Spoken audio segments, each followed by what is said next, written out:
Hello and welcome to this short series on how to draw battle maps with Tom Kartos. That's me. Hi.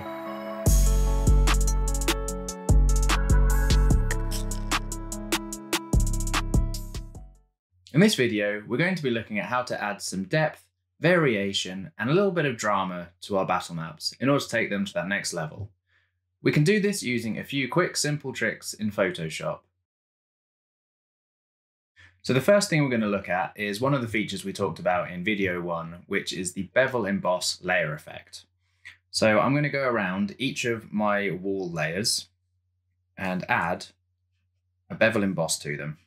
So I'm going to go down to the effects icon in the bottom right hand corner of the layer panel, go up to Bevel Emboss, and I already have my settings set up here. So I'm going to go with inner bevel, chisel hard, my depth at 200, size at 10. I'm going to adjust the lighting angle so it's going to match the shadows we're going to add in later on. And then I like to have my highlight mode set to screen of 50% opacity, shadow mode on multiply at 50% opacity, and my colors are a light yellow and dark brown because that gives a slightly more natural look. You can see we have a preview on the right hand side here, but it's already showing up on our textures on the map. So what this is going to do is just allow the walls to kind of pop out from the ground textures, stand out a little bit, and start to add that depth that we're looking for.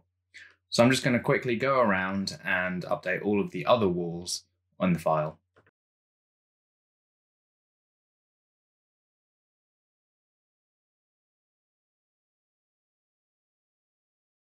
If you find a particular setting that you like, that you think you're going to use on a regular basis, on the bottom of the layer style panel, you can select Make Default, and this will be the default settings anytime you open up the layer style. If you mess around with things and want to change them back, you can then hit Reset to Default, and it will bring back these settings. The only thing you'll need to change each time is the global light settings, as this resets to 90 degrees for any new file in Photoshop.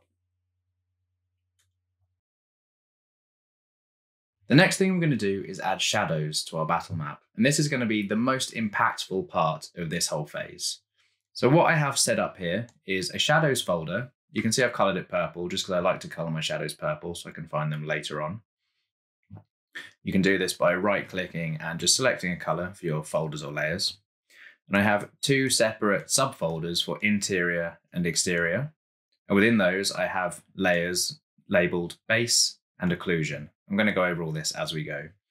But the main thing to note here is I haven't set the individual layers to have a layer style. They're all on normal. Instead, the shadows folder itself is set to multiply. So it will take the sum of everything inside the folder and then multiply that.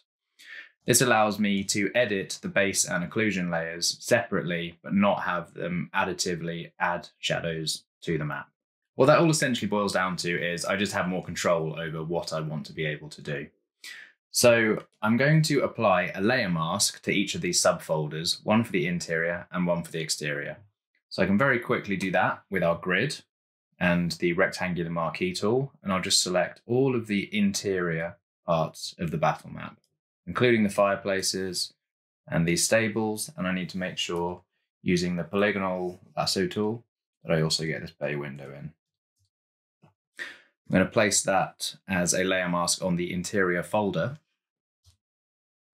And you can see if I hold Option and click on it, it will show you exactly where the hidden parts are and the visible parts are. I can then hold Command and click on that, and it will reselect the layer for me. And then if I go up to Select, Inverse, I can apply that as a layer mask to the exterior. And what that has done is just created an inverted version of our interior layer mask. So now I can add shadows separately to the interior and exterior of the building. So I'm going to start with the interior shadows. I'm going to go into my interior subfolder, select the base level, and I'm going to use a soft round brush. You can just use the regular one that comes with Photoshop. I'm going to set it to about 600 pixels, well, exactly 600 pixels. And for my color, I'm going to go for a purple that is almost completely gray, but just with a little bit of color in it. Because I like to have just that slight level of saturation to my shadows, so it adds a bit more life to them. I'm going to turn off the grids, and then I'm essentially going to just roughly trace around the walls. You can see because we have our layer mask, it's only applying the shadow to the areas that we want it to. I'm going to go the whole way around the outside of the building first. Yeah, this doesn't need to be super accurate. I'm actually going to round off some of these corners where there'd be deeper shadows. And then I'm going to go down to about 400 pixels and do the same thing for the interior walls. I'm just tracing along them fairly roughly. And already you can see this is adding some depth to the map. I'm just going to give some shadows to these posts here. And I think that's everywhere I need it right now. I'm just going to turn off my stairs for the minute because they're slightly distracting. We'll come back and fix them later. Once I have my base shadows in place, and then I'm going to go to the occlusion layer. Occlusion or ambient occlusion is what we talked about earlier when we were creating textures from the substance shaders on textures.com. It's essentially where the light gets trapped in the deepest corners and recesses.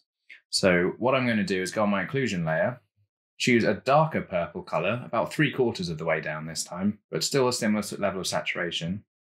I'm going to bring my brush down to about 250 or 300 pixels. I'm just going to go around again. What that's going to do is just make the shadows slightly darker the closer they are to the wall. And this will just give us those deeper shadows, will give us more depth, more realism to the map. And you can see how quickly this gives a really good effect. Now I'm going to go back to my base layer and the shadow color we were using there. I'm just going to add a little bit more shadow into some of the areas where maybe the light isn't reaching, particularly the corners, maybe this dark corridor that has no window. Same with the bathrooms. But this is all just kind of by eye, seeing what looks right. Then I'm just going to do our stables over here.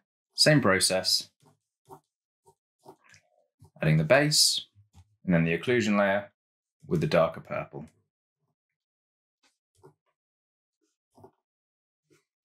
And that's our interior shadows done. Next we'll do the exterior ones. The exterior shadows is pretty much the exact same process, but instead of making everything even and in the same direction, we're going to add some angle to our lights, as though the main light source, which is generally going to be the sun, is coming from the bottom left of the screen.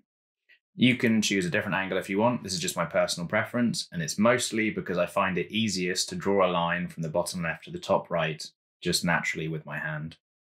So I'm going to go to our exterior subfolder, again, base level. I'm going to pick the same color purple, somewhere in the middle of the value range with just a little bit of saturation. And again, with my brush at about 600, maybe 500 pixels, depending on what you need. I'm going to trace around the western and southern side of the map. But the areas where I've got the east walls and the north walls, I'm just going to angle the shadow at 45 degrees. And then I'm going to connect these up on the far side. Now what this takes is a little bit of knowledge of what 3D shapes are going to look like when they cause shadows. But you don't have to make it too complex. Essentially anywhere where you've got a line going straight up, you want the angle going at 45 degrees to about the same height. So here I've got some of these posts, so I'm just going to draw an angle off them, and that's going to join up where the roof is above. Now slightly more complex is going to be where we have this fence going around the terrace on the outside. So what I'm going to do here is draw a line that offsets itself from that fence by a little distance. And then I'm going to connect that up with fence posts coming out at 45-degree angle from where I've drawn the top of each post.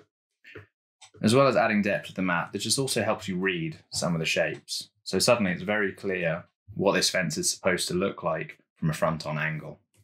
I'm then going to go in and add an occlusion layer, exactly the same as we did inside, but I'll mostly just add this where there's more shadow, around the back and the side of the building. And here, probably for the posts, we'll just add a little bit in there as well. So where I have these raised areas that I want to cast a small amount of shadow, I'm actually going to apply that shadow directly onto the textures.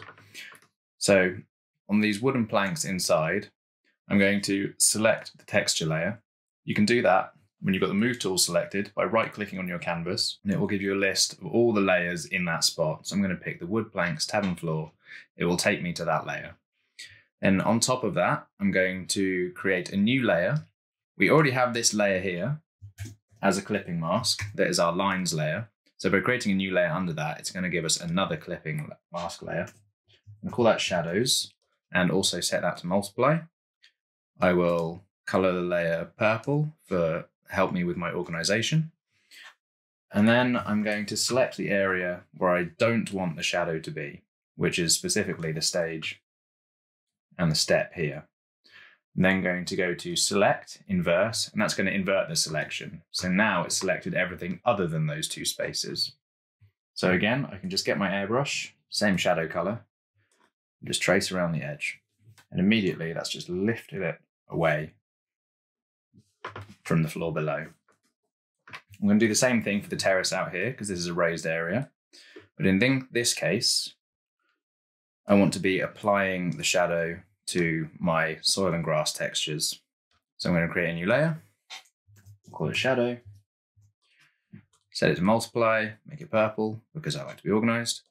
In this case, we don't need it to be a clipping mask layer because it's going to be applying to both the soil and the grass layer. I'm going to name that grass. But because it's above the two of them in the layers panel, it will apply to everything underneath. So then I'm just going to go around here. And there we go. So now what I want to do is add in some light where we've got windows. So I'm going to go back to my shadows layer. I'm going to pick the base layer, but leave the occlusion layer alone. And this time I'm going to get my eraser tool, but with the same brush. So there's an eraser with the airbrush. And where I've got a window, I'm just going to erase away the base shadow layer, but I'm still leaving in that occlusion layer. So there's a little bit of darkness. Now, if you had windows that went all the way to the floor, you might want to get rid of both.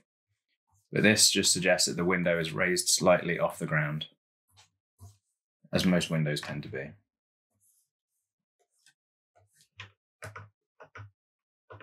And very quickly, that's just giving us a nice effect of having some light coming into these rooms. We'll bump that up in a minute by adding some more light layers. But there we go. That is everything we need to do to apply our shadow layers. That took less than 10 minutes and has added a huge amount of drama and depth to the map. So because we erased away some of these shadows, we have this effect where there's light streaming in through the windows, but I just want to boost that a little bit more. So I have this daylight layer set up above the shadows layer. I'm going to create a new layer in there, and we'll just call it sunlight. And this one I'm going to set to soft light, which is a blend mode I don't think we played with yet. It's going to work in a similar way to screen or overlay, but it's not quite so harsh, and it's going to add a little bit more color in as well. So I'm going to pick a color that is kind of a bright desaturated yellow. And I'm essentially just going to go over the areas I just erased out of our shadows. Still using the airbrush, I'm just going to paint in a little bit of color and light. You could also go for light blue for the sky color, or whatever else fits your map. That's just going to help us a little bit more. Now, obviously, we have our sun coming from the bottom left corner. So it's a little bit odd to have light coming in from the windows along the north and east walls. But you tend to get some of that kind of daylight streaming in through the windows, even if they're not on the sunlit side. And I think just having that consistency across the map helps it read better. Sometimes I choose to go for legibility over realism, and I think that's fine. One final thing I'm going to do for our windows, just to add a little bit more depth, is I'm going to go into our sills layer, and I'm going to create a clipping mask applied to that, which is also going to be a shadow layer. Same as always, make it purple, set it to multiply, get our shadow color. And just on the sides of the sills, I'm going to add in a little bit of shadow because they are lower down than the wall that we're cutting through, and the wall would cast some shadow onto the sill. So that's just going to help add a little bit more depth and read to the map. This is just a small personal touch that I like to add in. You don't need to do this step if you don't want to, but you can also apply this to things like the fences and anywhere else that you've got a lower wall that might be in shadow. Particularly if you have something like a fence that's on the shadow side of the building, then you might want to apply shadow to the whole thing. Otherwise, it's going to stand out and look like it doesn't quite fit. So here we go. I'm just doing these very quickly. That's all of them. There we go. So I'm going to bring back the stairs by clicking on the little eye icon next to the folder. That's going to allow me to unhide it. I'll open up the folder so we can see our layers. Currently, we have 3 different texture layers. So I'm going to go through this first staircase and show you my process, and then I'll quickly do the same thing to the other stairs. Now we already have the pattern selected with the outline and the shape that we want. But I want to add a little bit of depth to it, pretty much in the same way that we've done to the rest of the map. So I'm going to add some shadows and also, to give a little bit more pop, some highlights. The first thing I'm going to do is draw lines across the end of each tread, as the steps on the stairs. Now with this texture, we already have lines in place, so we could just use those, but that's not always the case, depending on which texture we're using.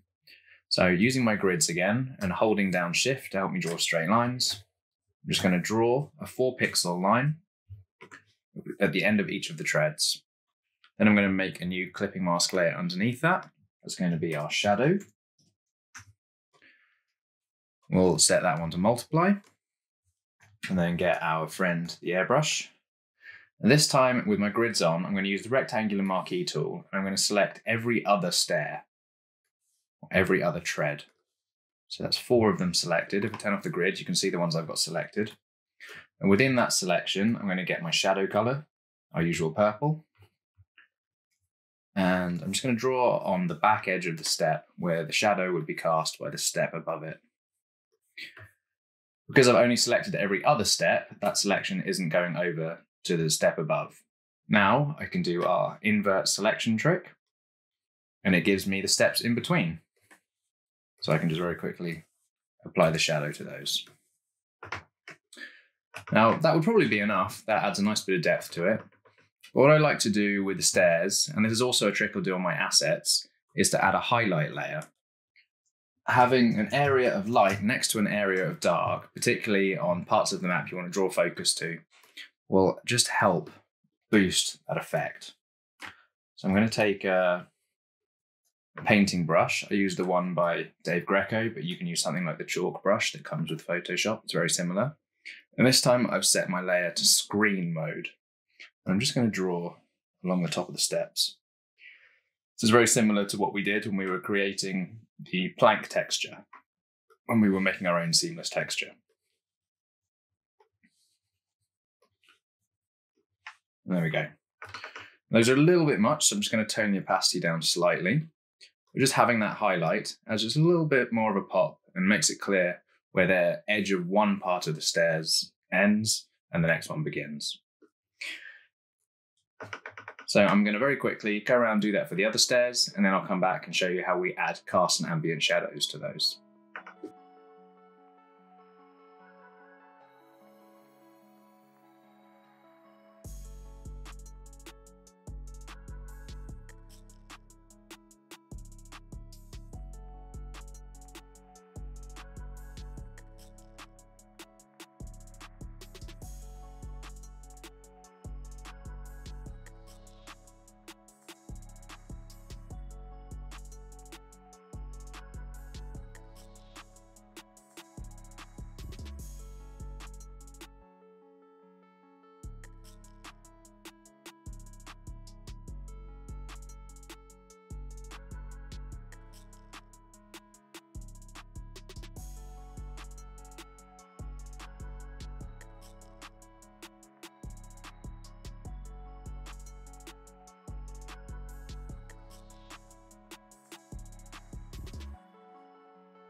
So now that I've done all of that for all of the stairs across the map, I'm going to go in and I'm actually going to merge all of these layers down. That's going to mean that we can't go back and edit it later on. So if you're worried about that, what we can do is just duplicate the folder by right-clicking on it going to duplicate group. We can keep it the same name. And I'm just going to hide the one at the bottom. So if we need to come back and make changes later, that's there.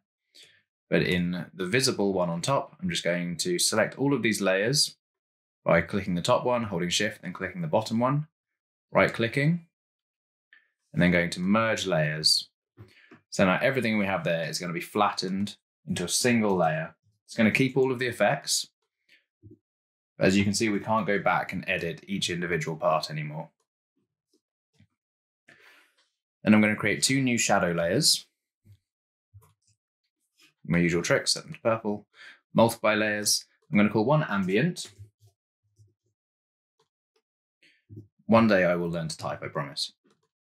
And I'm going to call the other cast. The cast layer is going under the stairs. The ambient layer is going on top of it, and we're going to make it a clipping mask. Now the ambient shadow is what's cast onto the stairs by the walls around it, similar to how we went around and cast shadow onto the floors next to the walls. The cast shadow is what the stair is casting onto the floor below it. So that's why we have one above the stair and one below. So applying the ambient lighting is going to be a very similar process to how we applied the shadows to the floors around the walls. But what will make it slightly different is that we're going to angle it so that it looks like the bottom of the stairs are in more shadow than the top of the stairs. This is going to help even more make it clear what's the bottom and what's the top. I'm going to go around and apply that to each of the stairs. And in each case, I'm just making the bottom part of the stairs much darker than the top part. Doesn't need to be quite so pronounced on the steps. We'll add it in there. So once we have the ambient shadow applied, we're going to go around and do the cast shadows. So that is just applying shadow underneath, similar to what we did with the stage and the terraces. As the stairs, again, get higher, we're just going to make that shadow go a little bit further out. Go around and apply to each one of these. On the bottom step, we don't want too much shadow, and that will just increase as we go up.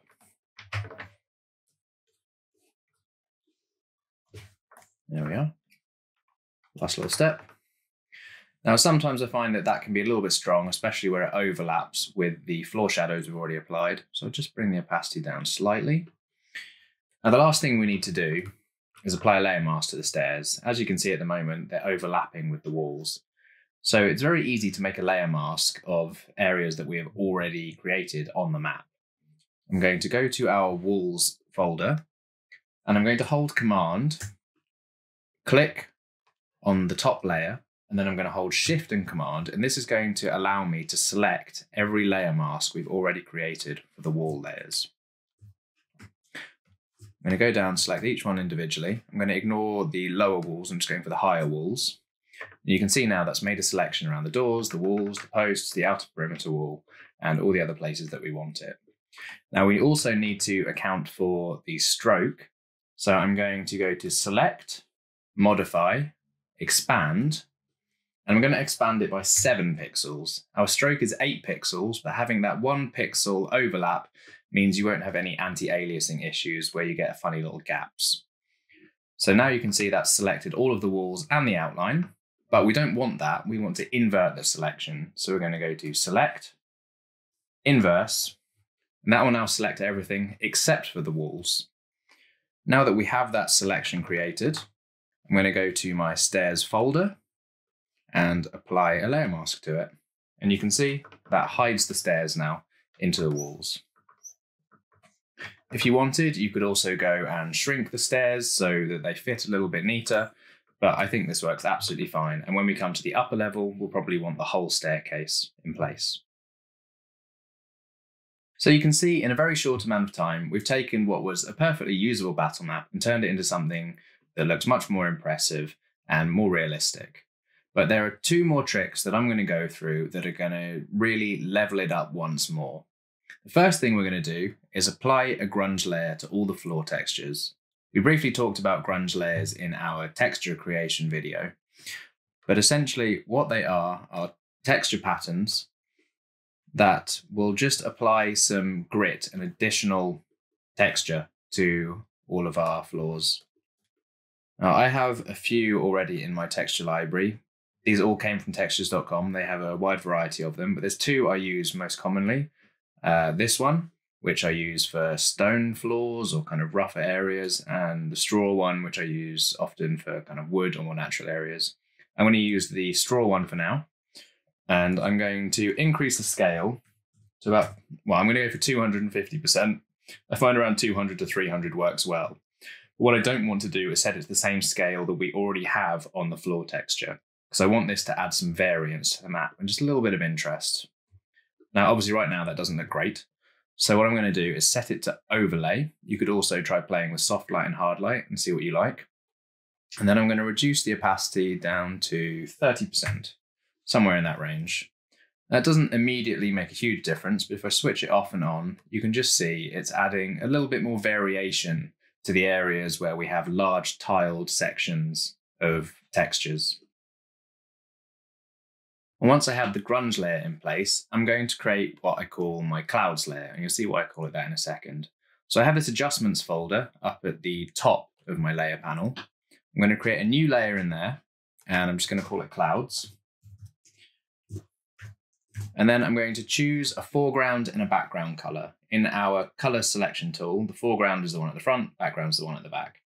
The foreground color, I'm going to go for a pale yellow, because this is going to be a light color. So this is going to kind of be the sunlight color. And then opposite to that, for the background color, I'm going to pick a dark blue, and this is going to be our shadows color. You can see I have these selected. It doesn't matter what order they're in. You can have either one at the front or the back. Pick one, and we're going to fill this new layer with it. And it's just going to cover the entire canvas. Then we're going to go to Filter, Render, and Clouds. And that's going to create something that looks like this. Now, you could use this as is, but I find this is a little bit too detailed and there's too much going on. So I just like to select the top corner and then transforming it with Control-T. I'm going to drag that bottom corner just to stretch that piece across the entire canvas. It doesn't have to fit perfectly. This is all quite rough. Then with this clouds layer, I'm going to go to my layer modes and I'm going to set it to overlay. Again, you could try soft light or hard light. I might tone that down slightly, but what this does is it takes those dark and light colors, applies them as an overlay, and just immediately adds a bunch of depth and more variation to our map. So you can see with it, without it. It just adds so much more pop and drama to the map. It's often the last thing I do, and it's just a really nice, quick step to give that little extra oomph to your battle map. On a map this size, this whole process that we've gone through in this video is going to take you around 15 to 20 minutes, and it takes the map so much further. I really recommend trying these steps out when you're making your own battle maps. Just as a reminder, this is what we started with, and this is what we've ended with. So I'm now going to go ahead and apply all of these same steps to our two upper levels. And once again, I'll do that in fast forward mode.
Now there are a couple of things I'm doing slightly differently on this upper level that you might have seen as I was going. Firstly, I didn't need to recreate the stairs. I just copied and pasted them or duplicated them from my original lower floor. To do that, you can go to any layer or folder, right click and duplicate layer. And then in the document, you can choose to send it to any other open document. And it will put it in exactly the same place, assuming the documents are the same size. Then I just applied a new layer mask to get them in the right place. What I've also done is copied and pasted the entire map. So copy, merge, and paste to get all of your layers, and placed it in my below folder. I've applied a levels adjustment to that, which you can do by going to the same tool where we get our patterns from and going to levels. And I set that so that the lower range here in output levels is at 20. See if I set that back to 0 and then 20, what that does is just lightens the lower layer. And again, helps us just separate out our levels and give everything that depth that we're always looking for. What I'm also going to do is apply a shadow layer just above the levels layer, but below everything I've got in this file. I'm going to give a very quick shadow around the edges. It's also just going to help separate those two levels out. I'm going to do it in here as well where the mezzanine is. That's just going to help this upper level pop towards us from the lower level. I'll just reduce the opacity of that slightly. You can see again, if I turn that off and turn off the levels, it can be quite hard to tell what's above and what's below. With both of those on, it's much clearer. I also have a slightly different method for dealing with sloped surfaces. So in this case, it's going to be these roofs on the sides and at the front. What I'm going to do here is above my roof textures, is create a new layer that I'm going to set to overlay. I'm going to give it the same layer mask that we have already on our roof tiles. So I can do that by holding Command and Shift and clicking both the layer masks. I'll then apply that to this layer. I'm going to call it slope. And then I'm going to go over to the paintbrush tool. I'm going to hold down on it and instead choose the gradient tool. You can also cycle between them by pressing G on your keyboard. And I'm going to choose this first gradient at the top here. You have a few different gradient options, but we just want the one that goes from one side to the other. I'm going to pick a light gray, somewhere around the 1/4 to 1/3 mark, and a dark gray, somewhere around the 3/4 to 2/3 mark. And then I'm going to select one at a time each area of roof. Because we have a layer mask applied, I don't need to be super careful about this. And on the layer, with my gradient tool, with the lighter color at the top, I'm going to start at the higher edge and go to the lower edge. And that's just going to apply a subtle gradient to it, which will make it appear sloped to our eyes. So now that I have these gradients applied, and then I'm going to go back to my exterior shadow folder and just apply shadows as I normally would.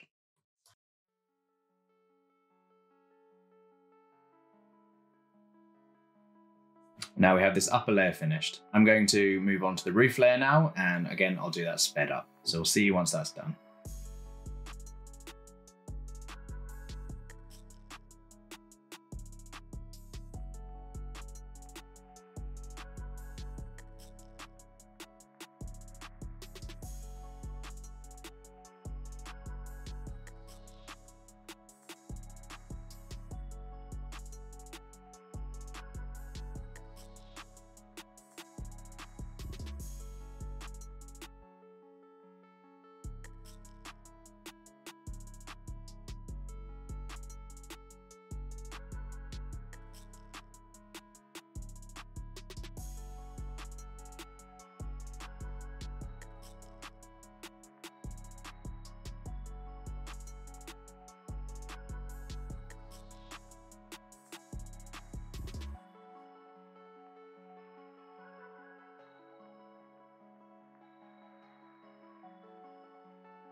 Now that we've got all 3 levels finished, the next thing to do is to furnish them and populate them with items.